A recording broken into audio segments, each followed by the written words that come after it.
ان پر ایمان رکھیں، اپنا عقیدہ یا اپنا جو حکم ہے وہ صادر نہ فرمائیں جبکہ آپ اس کا علم نہ رکھتے ہو۔ ایک مرتبہ صلوات پڑھ لیں۔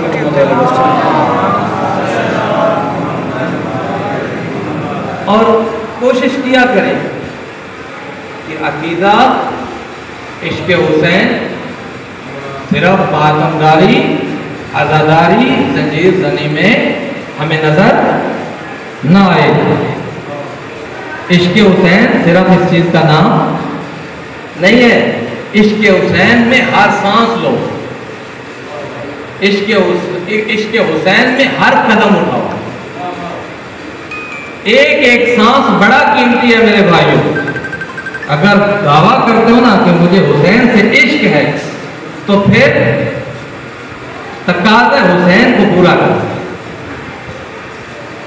عشق حسین سجدہ بھی ہے، عشق حسین نماز بھی ہے، عشق حسین کسی کا حق غصب کرنا نہیں ہے، تو جو ہے نا عشق حسین کسی کو ناحق تکلیف دینا نہیں ہے، عشق حسین بڑوں کے احترام کا نام ہے، عشق حسین والدین کی فرما برداری کا نام ہے، عشق حسین ہمسایوں کے حقوق کی ادائیگی کا نام ہے، عشق حسین صلح و رحمی کا پیغام دیتا ہے، عشق حسین اولاد کے ساتھ پیار اور محبت کرنے کا پیغام دیتا ہے، عشق حسین آپ کے اندر محبتوں کو بانٹتا ہے، نفرتوں کو نہیں، ٹھیک ہے نا؟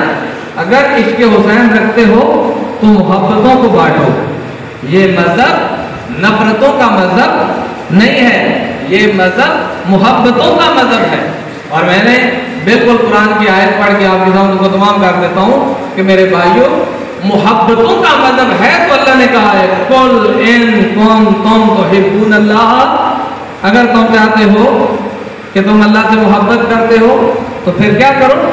میرے رسول کی اتباع کرو، ٹھیک ہے؟ میرے رسول کی اتباع کرو، نتیجہ کیا نکلے گا؟ یحببکم اللہ، نتیجہ یہ نکلے گا کہ اللہ تم سے محبت کرے گا، اللہ تم سے محبت کرے گا۔ ہاں الحسین منی وانا من الحسین، حسین مجھ سے ہے میں حسین سے ہوں، احب اللہ من احب حسین، پروردگار تو اس سے محبت کر جو میرے حسین سے محبت کرے گا۔ لہذا یہ محبتوں کا مذہب ہے، یہ نفرتوں کا مذہب نہیں ہے۔ مذہب اسلام نفرتوں کا نہیں ہے، اس میں تو پہلی دو چیزیں ہی، ایک ایمان ہے، ایمان امن سے ہے، سلام سلامتی سے ہے، تو جب یہ چیزیں ہیں ہمارے پاس تو پھر ہم جو ہے وہ اگر کسی اور طرف نکل رہے ہیں تو اس کا مطلب یہ ہے کہ ہم ایمان اور قرآن سے دور ہیں، ہم اہل بیت اور قرآن سے دور ہیں، کیونکہ اہل بیت اور قرآن اس چیز کا درس نہیں دیتا۔ قرآن اہل بیت محبت کا درس دیتا ہے، قرآن اہل بیت بھائی چارے کا درس دیتا ہے، قرآن اہل بیت کسی کے حق غصب نہ کرنے کا درس دیتا ہے، قرآن اہل بیت کس چیز کا درس دیتا ہے؟ والدین کی فرما برداری کا، والدین کے ساتھ حسن عمل کا درس دیتا ہے۔ قرآن اہل بیت کس چیز کا درس دیتا ہے؟ قرآن اہل بیت آپ کو نماز کا پابند بناتا ہے۔ قرآن اہل بیت کس چیز کا درس دیتا ہے؟ قرآن اہل بیت آپ کو اور مجھے کس چیز کا درس دیتا ہے؟ صداقت کا درس دیتا ہے، جھوٹ کے نیڑے نہ جاؤ، ہاں سچ بولو، سچ کا ساتھ ہو، مشکل بھی ہو تو سچ بولو، مشکل بھی ہو تو سچ کا ساتھ ہو، ایسا نہیں ہے۔ تو میرے بھائیوں بزرگوں، جب ہم سچوں کو مانتے ہیں تو سینہ تان کر سچائی کے آپ ساتھ دیں گے نا، سینہ تان کر سچے ہوں گے نا، جھوٹ تو نہیں بولیں گے۔ بس ایک پیغام ہی سمجھ لیں، ہاں ہم یزید سے نفرت کرتے ہیں، لعنت بھیجتے ہیں یزید پر، ایسی بات ہے، یزید پر لعنت بھیجتے ہیں۔ جن لوگوں نے حق زہرا صلوات اللہ علیہا غصب کیا ان پر لعنت بھیجتے ہیں نا، لعنت بھیجتے ہیں۔ ایک بات ذہن میں رکھیے گا، لعنت بھیجنے کا ثواب بہت زیادہ ہے، کیونکہ ایک بندہ تھا جو آل محمد پہ درود پڑھ رہا تھا تو مولا کا گزر ہوا تو مولا نے اس کو سلام کیا، تو جو ہے مولا نے اس کو سلام کیا، اور 2-4 قدم، یہ بیت اللہ کی بات ہے، اللہ کے گھر کی بات ہے، 2-4 قدم آگے بڑھے تو ایک اور بندہ تھا، لیکن معصوم نے اس کو مخاطب نہیں کیا، معصوم نے اس کو بلایا نہیں، تو جب بلایا نہیں تو وہ اٹھا اور تیزی سے بڑھا اور مولا سے کہا کہ آقا مجھ سے کوئی غلطی ہو گئی کہ آپ نے مجھے بلایا نہیں. تو آقا نے کیا ارشاد فرمایا کہ دیکھو تم عمل ایسا کر رہے تھے کہ میں نے چاہا کہ تمہارے اس عمل میں خلل نہ ڈالو. ٹھیک ہے، وہ عمل کون سا تھا؟ وہ اہل بیت کے دشمنوں پر لعنت بھیج رہا تھا. اور جب کوئی اہل بیت کے دشمنوں پہ لعنت بھیجتا ہے تو وہ تنہا نہیں ہوتا بلکہ اللہ کے فرشتے بھی لعنت بھیجتے ہیں، خدا بھی لعنت بھیجتا ہے. تو جو ہے یعنی بڑا بلند درجہ ہے بیدار ہونے کا، لعنت بھیجنے کا.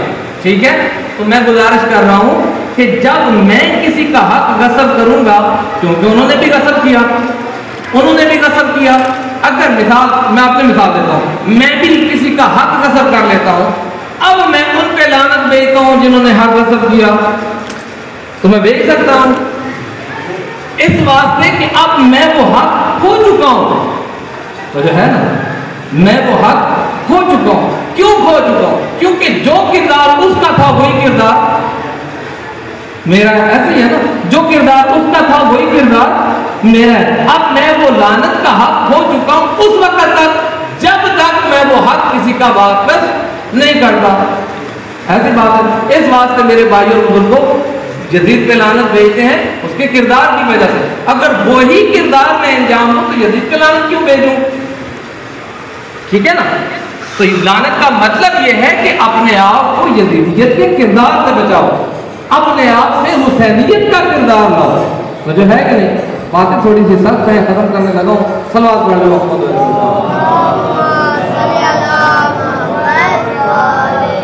بس میں تمام کر دوں ایک جملہ زیادہ سے زیادہ اور آپ کے نام کو تمام کرتا ہوں. مرد مومن کے سارے ثواب سے مجلس ہے اور خدا کے ذات ان کے درجات بلند فرمائے، ان کو اعلیٰ عطا فرمائے.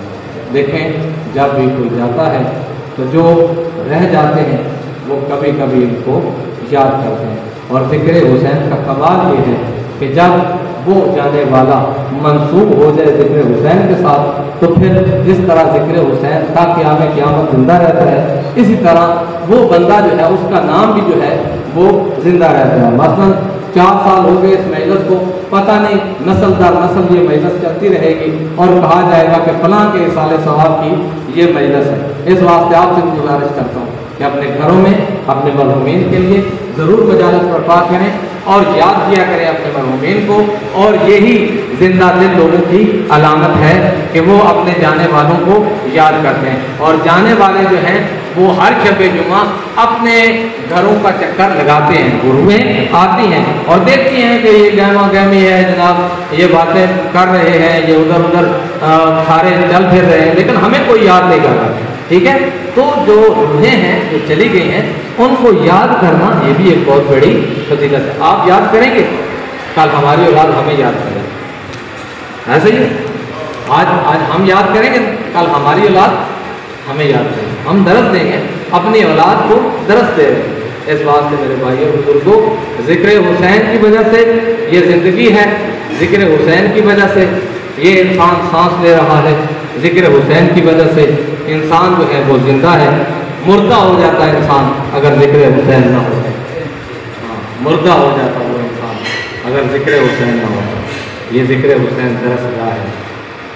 جب کوئی بے ہدایتہ اس فکر میں آتا ہے نا اور کوئی حدیث سن کے جاتا ہے اور ہدایت پا جاتا ہے تو پھر یہ حدیث آتی ہے، ان الحسین مصباح الہدیٰ و سفینۃ النجاۃ. میرے بھائیوں، دین بڑی مشکل سے ہم تک پہنچا ہے اور جب مشکل سے پہنچا ہے تو اس دین کے وارث، اس دین کا بنانے والا کون ہے؟ خدا. پہنچانے والا کون ہے؟ رسول. تا قیامت حفاظت کرنے والے کون ہیں؟ اہل بیت علیہ السلام. اور بچانے والا کون ہے؟ حسین ابن علی. تو میرے بھائیوں، اس دین کو بڑی مشکل سے بچایا حسین ابن علی نے. اس نماز کو بڑی مشکل سے بچایا حسین ابن علی نے. دو چیزیں ذہن میں رکھیے کہ اس سے بڑا مسائل ہے بھی نہیں.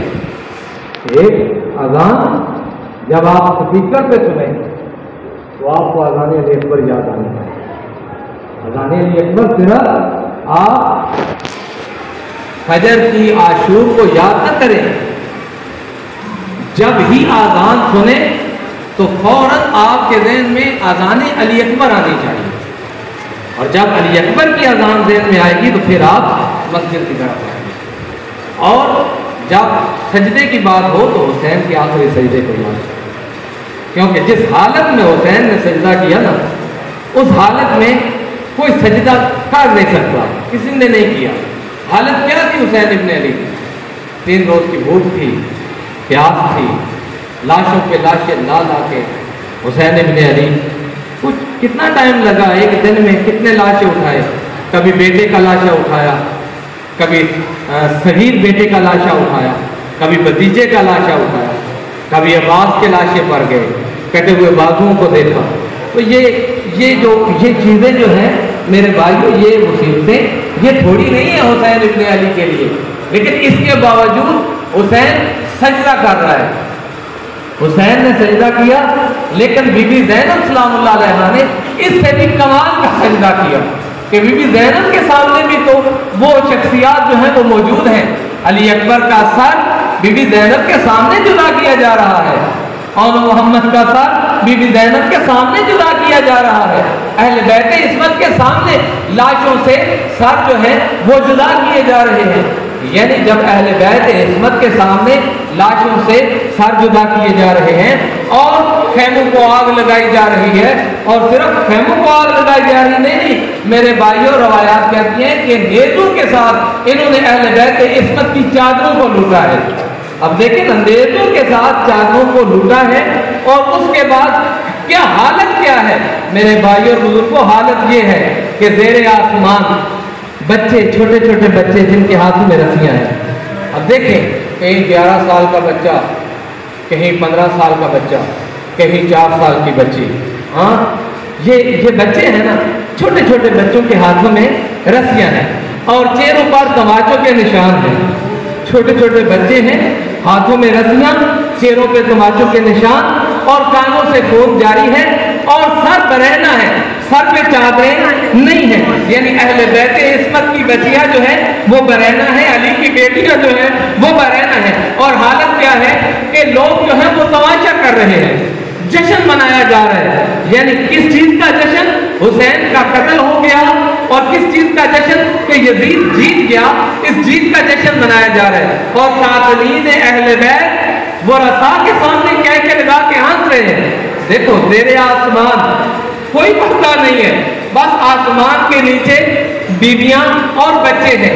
میرے بھائیوں اور بزرگوں، ایسی حالت میں بی بی زینب سلام اللہ علیہا نے شام غریبہ کو نماز شب نہیں بھولی، یعنی نماز شب شام غریبہ کو ادا کی ہے۔ اب وہ بی بی کہ جن کے اپنے بچوں کے لاشیں جو خیموں پر آئے اور کہا جائے کہ ایک مرتبہ شہزادوں کا دیدار کر لیں، ایک مرتبہ آخری الوداع کر لیں، تو بی بی کہے کہ نہیں، یہ میں نے اپنے بھائی حسین پر صدقہ دے دیے ہیں، اور جب کوئی چیز صدقہ دی جاتی ہے تو واپس نہیں لی جاتی۔ عزادارو، ہر کسی کے لاشے پر گریہ کیا زینب نے، علی اکبر کے لاشے پر گریہ کیا زینب نے، قاسم کے لاشے پر گریہ کیا زینب نے، حسین کے لاشے پر گریہ کیا زینب نے، لیکن اپنے بچوں کے لاشوں پر گریہ نہیں کیا۔ کہا کہ میں نے اپنے بھائی پر قربان کر دیے۔